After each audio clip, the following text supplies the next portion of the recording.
안녕하세요. 1번 문제에 대해서 해설해 보도록 하겠습니다. 이 문제는 지구로부터 매우 멀리 떨어져 있는 혜성이 지구에게 발사되었을 때 충돌하지 않기 위한 최소한의 충돌 매개 변수 b를 구하는 문제입니다. 그렇다면 저희는 혜성과 지구가 서로 충돌하지 않는다는 조건에 대해서 어떤 물리적인 의미가 있는지를 생각을 해봐야 됩니다. 이는 혜성과 지구가 어떤 복잡한 운동을 하든 간에 혜성과 지구 사이의 최단 거리가 이 지구의 반지름 RE 이상이면 충분합니다.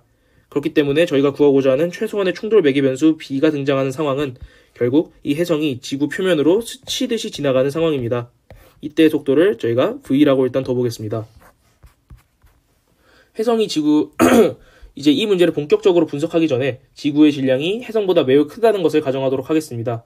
이러한 가정이 정말 필요한 이유는 지구의 질량 중심 축에 대해서 보존 법칙을 적용하기 위해서는 좌표계가 관성 좌표계여야 하기 때문입니다.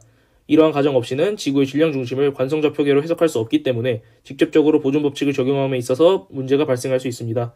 그렇기 때문에 저희는 지구가 매우 무거워서 혜성에 의해서 혜성이 가하는 만유력으로 인해서 움직이지 않는다고 가정을 하고 문제를 풀어볼 것입니다.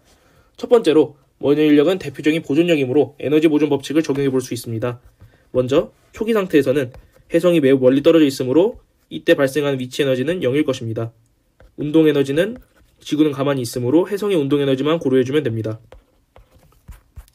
이제 이후 상태에서는, 즉 이렇게 스쳐 지나가는 상황에서는 혜성과 지구 사이의 만유력으로 인한 위치 에너지는 마이너스 R분의 GME M이 되고요. 운동 에너지는 혜성의 운동 에너지 2분의 1 MV 제곱이 될 것입니다. 또한 저희는 가공동량 보존 법칙도 적용할 수 있는데요. 가공동량 보존 법칙을 이 지구의 질량 중심을 지나고 이 지면의 수직한 축으로 잡아볼 겁니다.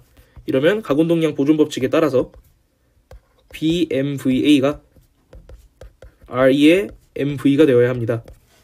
이는 이 지구와 혜성에 대해서 서로 발생하고 있는 만유인력 외에는 외력이 없기 때문에 외부 토크가 작용하지 않기 때문입니다. 이제 이 두 번째 식과 첫 번째 식을 연립해주면 저희가 구하고자 하는 답을 구할 수 있습니다. B는 VA분의 V의 RE가 될 것이고요.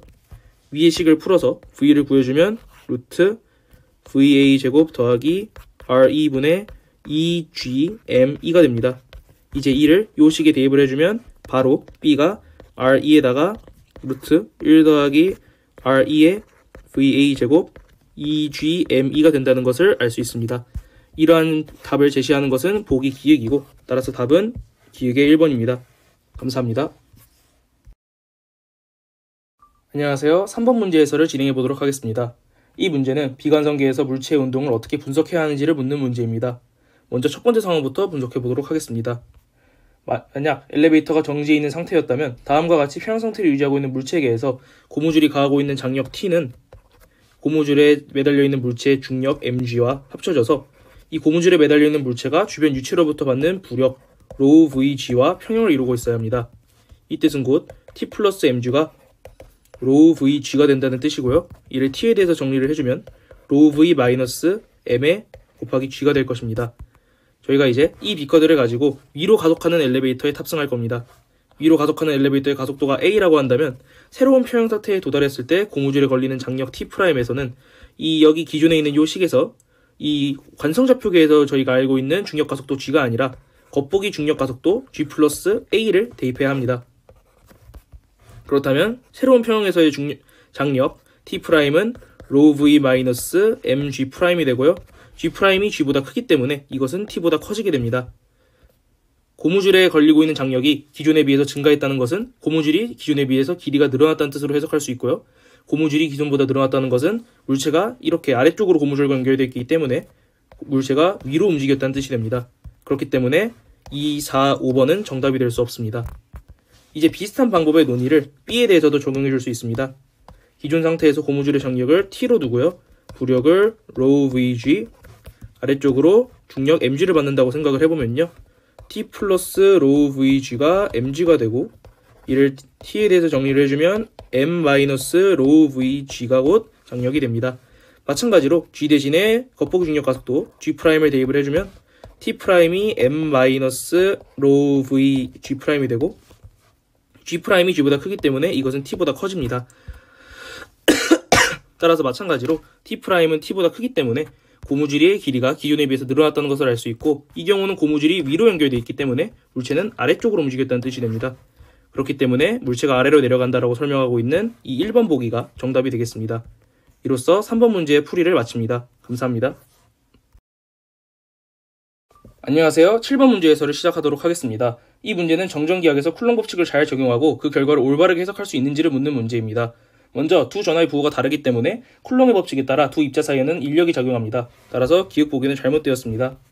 다음으로 여러 점 전하가 형성한 전기장은 중첩의 원리에 따라 계산이 가능하며 x는 플러스 2분의 1 d 지점에서의 전기장은 2분의 1 d제곱 분의 kq x 더하기 2분의 1 d제곱의 k-3q의 마이너스 xs로 최종적으로 d제곱분의 16kq xs로 플러스 x방향을 가리킵니다.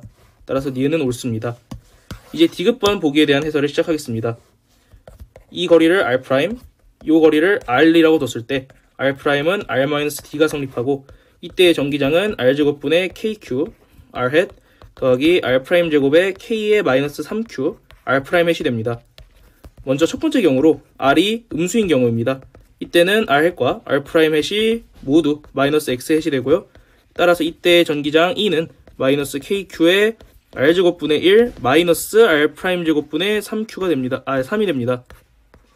이를 해결해보면 3r제곱이 r'제곱이 된다는 걸 알 수 있고, 이제 요를 대입해서 2차 방정식을 풀어주면 r은 오직 1 뿔마 루트 3의 d만 가능합니다. 이때 r이 음수인 조건을 만족하는 해는 오직 1 마이너스 루트 3분의 d로 하나일 뿐입니다. 두 번째로 0과 r이 d 사이에 있는 경우에는 x햇이 플러스 r햇이 되고요. r'햇은 마이너스 x햇이 됩니다. 이때 전기장은 kq의 r제곱분의 1 더하기 r'제곱분의 3이 됩니다. 따라서 항상 양수이기 때문에 0인해가 존재하지 않고요. r이 d보다 큰 경우에서는 이제 x햇이 r햇과 r'의 햇이 됩니다. 이때 e는 kq의 r제곱분의 1 마이너스 3r'제곱이 되고, 이를 똑같이 풀어보면 위에 2차 방정식과 똑같기 때문에 r은 1 뿔마 루트 3d 중에 하나꼴이 되어야 됩니다. 하지만 두 해 모두 r이 d보다 커야 된다는 조건에 부합하지 않기 때문에 이 경우에 나오는 해는 없고, 따라서 이때 찾았던 r은 1 마이너스 루트 3분의 d가 유일한 해가 됩니다. 따라서 디귿은 잘못된 보기이고, 따라서 정답은 2번이 됩니다. 이로써 해설을 마치겠습니다.